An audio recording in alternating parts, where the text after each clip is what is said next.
mensejahterakan orang, dan itu yang balik ke dirinya sendiri. Jadi ini clue banget substansinya.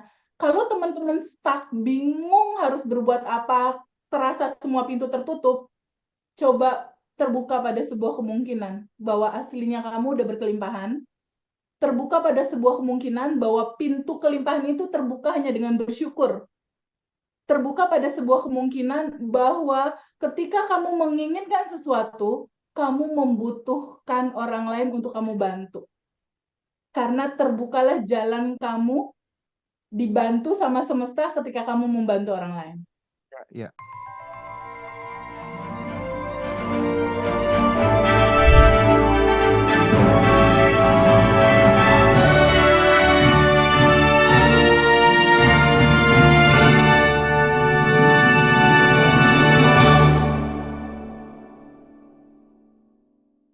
Top lah ya.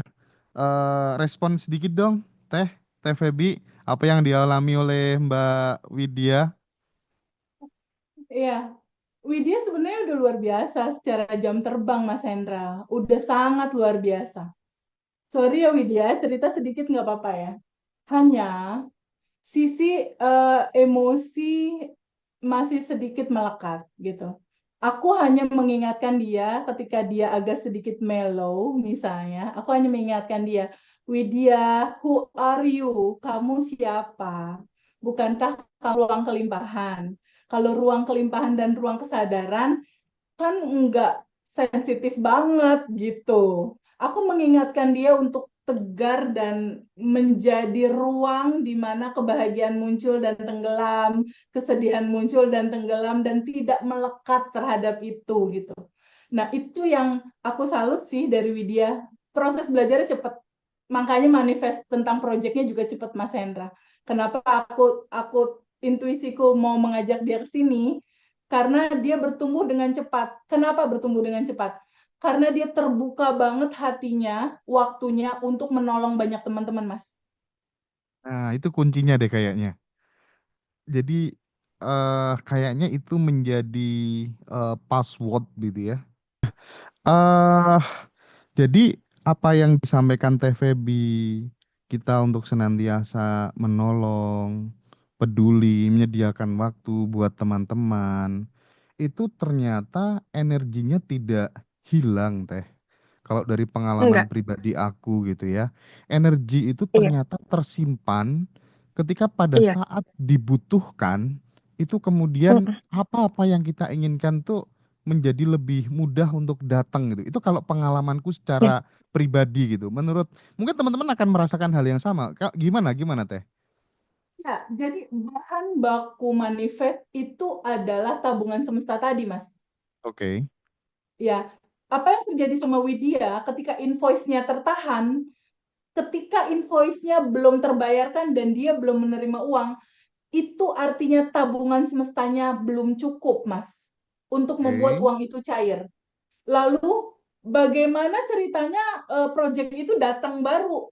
Nah, ketika Mbak Widya terbuka untuk menolong teman-teman, dia menambah tabungan semestanya, membuat data di laptopnya untuk kebaikan, untuk menolong, untuk membahagiakan orang, untuk mensejahterakan orang, dan itu yang balik ke dirinya sendiri. Hmm, hmm, hmm. Jadi ini clue banget substansinya. Kalau teman-teman stuck, bingung harus berbuat apa, terasa semua pintu tertutup, coba terbuka pada sebuah kemungkinan bahwa aslinya kamu udah berkelimpahan, terbuka pada sebuah kemungkinan bahwa pintu kelimpahan itu terbuka hanya dengan bersyukur, terbuka pada sebuah kemungkinan bahwa ketika kamu menginginkan sesuatu, kamu membutuhkan orang lain untuk kamu bantu. Karena terbukalah jalan kamu dibantu sama semesta ketika kamu membantu orang lain. Ya, Teh, aku boleh sedikit cerita sekaligus nanti pertanyaan gitu ya. Mungkin boleh ya sedikit cerita sedikit Boleh. gitu. Aku Oke. tuh kan kerja pertama dulu gajiku kan 400.000 per bulan gitu. Terus kemudian ya kita punya lah ya. Aku pengen punya manifestasi 1 bulan sekian, 7 juta, 10 juta, semuanya terlampaui gitu ya. 50 juta terlampaui. 100 juta terlampaui. Tapi sampai sampai 250 juta, 300 juta semuanya terlampaui gitu. Tapi apa tuh namanya? Kenapa ya? Kita ini udah punya, misalnya bilang aja kita udah kaya, tapi pengen lebih kaya, lebih kaya, lebih kaya, lebih kaya. Nah itu gimana teh? Apa nggak bahaya kayak gitu itu? Itu mungkin yang pertama gitu ya. Itu mungkin yang pertama gitu ya. 300 sudah terlampaui, 350 bahkan sejak kenal TVB gitu ya. Aku mencoba untuk hadir sebagai ruang yang kemudian menerima tayangan-tayangan apapun termasuk yang soal hutang kemarin itu udah terus gak ngurus lagi gitu. Tapi aku kemudian punya ide, kenapa aku nggak berpikir investasi aja ya? Dengan berinvestasi kayak gini, kayak gini, aku menjadi tidak terlalu ngoyo untuk bekerja dan lain sebagainya, dan aku bisa ngedapetin uang lebih banyak gitu ya. Nah, sekali lagi itu teh pertanyaanku yang pertama tadi, biar kita nggak rakus, biar kita nggak tamak gitu ya. Itu gimana terus? Terus kemudian yang kedua, aku ingin perkuat lagi deh. Aku dari dulu selalu melakukan sesuatu yang misalnya aku digaji 400 ribu gitu teh ya, tapi aku Ya. melakukannya selalu lebih gitu. Seperti Mbak Widya yang pengen ngebantu temen yang lain gitu ya. Teman-teman yang lain kan juga mengalami hal yang seperti itu. Memang point of view-nya aku melihat ada pada tabungan energi. Semakin banyak tabungan energi kita, bahkan tanpa teknik pun manifestasi akan mudah terjadi. Gimana Teh Febi? Ya, bukan yang pertanyaan pertama yang Mas Hendra tadi, tapi gimana ya caranya biar aku nggak rakus dari 300 pengen 200, pengen 500, pengen terus naik. Gini Mas Hendra, kembali lagi ke substansi awal. Bukankah Mas Hendra adalah uang itu sendiri? Bukankah Mas Hendra adalah sumber dari kelimpahan itu sendiri? Ketika kamu memahami bahwa segalanya udah ada di kamu, itu keinginan-keinginan yang terlalu berlebihan tuh udah hilang, Mas. Karena kan semua udah ada. Udah nggak pengen lagi, pengen lebih gede lagi, pengen lebih gede lagi. Itu bukankah itu sebenarnya ego? Oke, oke, oke, oke, Ego oke. itu adalah diri palsu. Ego itu adalah sesuatu yang dibangun sama pikiran. Dan itu yang melimitasi kita justru. Kalau masih Oke. pengen, pengen, pengen terus, berarti kita belum merasa bahwa semuanya sudah ada, tersedia, lengkap, sempurna, utuh. Udah ada, Mas, semua. Tergelar udah Oke. ada. Kuncinya apa? Bergetar aja di getaran itu. Yes. Ini penting aku tanyakan karena banyak teman-teman yang mengalami seperti itu, TVB. Jadi tidak ada habisnya gitu. Kita pengen kaya nggak ada habisnya. Pengen ini, pengen itu, pengen ini. Nah minimal setelah dengar ini kita itu punya rem gitu ya. Oh ya Ya, ternyata aku udah yang semuanya ini gitu. Dan makin kita di situ betul. justru makin diguyur rezeki gitu kira-kira ya. Sangat, Mas Hendra. Di titik hari ini, aku udah nggak pengen apa-apa. Di titik hari ini Tapi hanya, hmm, gimana, Mas? tapi Tapi makin TVB seperti itu, makin banyak orang nawari umroh lah, makin banyak orang mau kasih inilah. Aku udah 3 kali nolak Karena dengan halus. indikatornya udah selaras, identitasnya Eh, udah selaras eh. sama kelimpahan, selaras sama putaran semesta gitu. Jadi ini kuncinya ya Mas Hendra ya. Ketika kita masih dalam diri ego, di situ ada penderitaan Mas. Iya, iya, Ketika iya, ada iya. keinginan, ingin, di titik itu ada penderitaan Mas. Dan itu Oke, oke. adalah putaran penderitaan yang nggak akan pernah selesai dan kamu nggak akan pernah bahagia di situ. Yes, oke, oke, oke, Gimana oke. kalau kita sadar pada sebuah fakta bahwa kelimpahan itu udah kita sendiri, bahwa apapun yang kita butuhkan itu udah ada, cukup merasakan itu. Kalaupun tetap ada ingin, boleh. Quantum jamin aja, jangan dipengenin, tapi dirasakan itu sudah terjadi di sekarang, rasakan nyata saat ini sudah terjadi, lima panca indera bersensasi, mata kamu melihat, telinga kamu mendengar, hidung kamu mencium, tangan kamu meraba, hati kamu merasakan, kasih bahan bakar roket emas itu, rasa syukur mendalam, dan kamu akan menerimanya. Oke, oke. Jadi Teh, doanya diganti, Mas. Nggak eh. pengen-pengen, tapi quantum jam aja. And then let go. Quantum Gem. Oke. Lepasin caranya, jalannya, lepasin aja. Nggak ngurus. Ngurus boh piye carane gitu kira-kira kalau Nggak orang ngurus, Jawa ya. moh. Nggak mau tahu Eh, pokoknya. eh. Terserah semesta Teh, aja.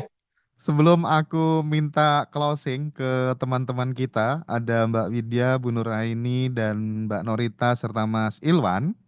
eh aku pengen deh Teh Feby kasih di breakdown tentang inti sel yang kemudian itu muaranya adalah ruang kosong tadi Teh. Ini mungkin bisa menjadi energi baru buat teman-teman Teh. Silakan. Ya, jadi gini teman-teman. Kita harus memahami tubuh kita ini terdiri dari banyak organ-organ tangan, kepala, jantung, dan di dalam tubuh kita ini terdiri dari lebih dari 38 triliun sel. Lebih dari 38 triliun sel. Dan di dalam sel itu ada inti sel. Nah, inti sel itu kurang lebih bentuknya kayak bulat gitu. Dan ketika diteliti oleh ilmuwan seantero jagat raya ini, ilmuwan terkenal dunia lah, ternyata ditemukan fakta bahwa inti sel itu berisi 99,99% ruang kosong. Jadi si inti sel itu bentuknya gini, cuma ada titik gitu, 99,99% itu ruang kosong. Dan materialnya itu hanya 0,1% sekian aja itu yang material. Nah, ruang kosong ini apa? Ruang kosong ini berisi kecerdasan semesta tanpa batas atau berisi energi tanpa batas. Kecerdasan semesta tanpa batas inilah yang ada di dalam ruang kosong itu yang mengisi proses sistem di tubuh kita, sistem pernafasan, sistem kerja jantung. Lalu sekarang kita simpulkan, ketika tubuh kita terdiri dari 38 triliun sel itu, inti selnya berisi ruang kosong, dan ruang kosongnya itu 99%-nya itu adalah ruang kosong, artinya ruang kosong ini berisi kecerdasan semesta. Kecerdasan semesta ini berisi cinta murni tanpa batas. Bukankah Allah, Tuhan, atau apapun nama itu disebut, bukankah dia mewujud menjadi kecerdasan semesta? Bukankah dia mewujud jadi cinta murni tanpa batas? Iya. Bukankah dia mewujud jadi energi tanpa batas? Artinya, kita dan semua teman-teman itu ada di dalam dia. Iya, iya, iya, iya, Bahwa iya. Allah yang maha besar. Kemarin aku kirimin video tentang universe ke Mas Hendra. Ke Hmm, hmm. universe yang tanpa batas, itulah dia. 99,90%-nya itu Mas Hendra. 99,99% universe itu ruang kosong Mas Hendra. Oke. Terisi oleh energi tanpa batas itu. Itulah dia. Dia melingkupi kita semua. Dan isi daleman kita 99,99% adalah dia. Oke. Lalu Mas Hendra mau cari Allah kemana? Ke Mekah ya. Dia ada di sini saat ini sekarang. Oke, oke, Dia ada menarik. di dalam setiap makhluk yang kita lihat. Ada dia. Dan kita akan selalu bilang, Subhanallah, melihat segalanya. Karena hanya ada dia. Kita kosong. Itu Oke, Mas oke. Hendra yang bisa dijelasin. Sip, sip, sip, sip. Nah, sekarang sekarang tiba waktunya di mana aku pengen ada closing statement dari keempat sahabat kita. Closing statementnya nanti 1 sampai 2 menit aja. Tapi pastikan teman-teman memberikan closing itu isinya adalah message ya. Pesan kepada sahabat-sahabat yang sedang berada pada fase atau titik terendah terbawah. Sehancur-hancurnya gimana biar nggak hilang harapan, gimana biar dia bisa move on, bisa take off lagi gitu ya, bisa hidup yang lebih baik, bahagia gitu ya, berkecukupan. Aku mulai dulu dari yang paling ini, yang paling jauh dari Johor, dari Malaysia. Silakan Kakak Norita. Okey. Okey, yang I rasa yang paling membantu ialah bila kita tahu cara untuk melepaskan payung yang menahan keberlimpahan itu. Sebab setiap hari bila kita sedut nafas tu, sebenarnya kita menyedut keberlimpahan yang ada tanpa sedar. So untuk menyedarinya kita kena buang payung yang menjadi penghalang keberlimpahan untuk mengalir, untuk kita terima ya uang berjuta. Ya, masa bisa dapat uang berjuta kalau pegang payung, payung tu nak dilepaskan. Dengan cara untuk melepaskan payung itu adalah dengan mengolah rasa benci, rasa yang tidak enak tu buang saja, tak berguna untuk kita. So di kiri ada rasa benci, di kiri ada rasa tak best. Pandang kanan saja, ini yang best, ini yang aku nak. Dah bila kita tengok kanan, yang kiri kita dah lupakan. Macam kasut, kita pakai kiri kanan, macam tu.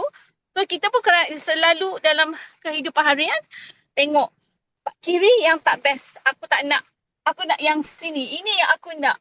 Ya, itu cara melepaskan payung yang kita pegang tu yang menahan keberlimpahan untuk mengalir pada kita. Allah Maha Baik. Allah tidak memberi ujian ya. Itu yang data paling salah. Allah tidak memberi ujian. Biasanya kita, kenapa aku miskin? Kerana Allah menguji aku. No, itu salah. Allah tak pernah menguji kita. Allah nak kita hidup kaya raya, sihat, bahagia. Itu saja. Itu saja data yang aku nak terima sekarang. Data yang lama tu delete wrong. Walaupun satu dunia cakap Allah bagi ujian, I do not want that. My Allah is the best. My Allah baik. Allah tak bagi ujian. Allah nak aku hidup dalam syurga di dunia. Baru dapat syurga di akhirat. Begitu ya. Oke, thank you Kakak Norita gitu ya. Aku tidak hanya terpana pada pesan-pesannya, tapi aku juga terpesona pada cara ngomongnya gitu ya. Senantiasa kayak kita lihat Ipin Upin gitu kan, seru gitu ya. Makasih ya Kak Norita. Oke,